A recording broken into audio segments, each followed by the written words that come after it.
বিশেষ পরীক্ষায় ঘড়ির কাঁটা সম্পর্কে যে অঙ্ক আসে সে অঙ্ক নিয়ে আসলাম। ঘড়িতে রাত 9টা বাজে, ঘন্টা ও মিনিটের কাঁটার মধ্যকার কোণটির পরিমাণ কত? এই অঙ্ক করার সময় একটা সূত্র আছে, সেটা হচ্ছে 11m - 60h ডিভাইডেড 2।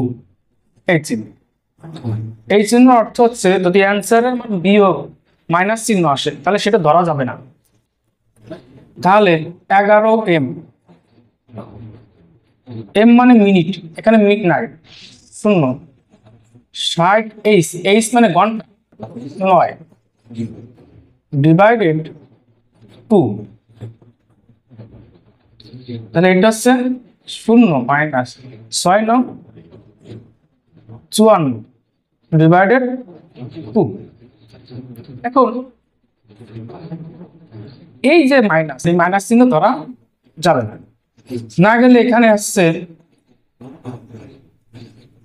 40/2, তাহলে হচ্ছে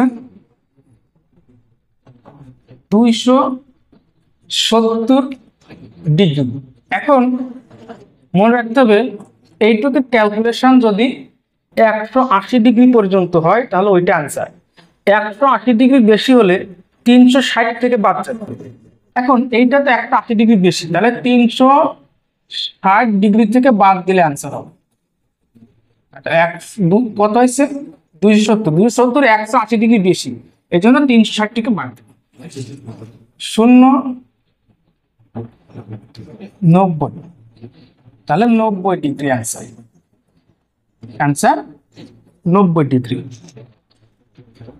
আমার পেজ ফলো দিয়ে পাশে থাকতে হবে, এরকম অঙ্ক নিয়ে আমি আবার আলাদা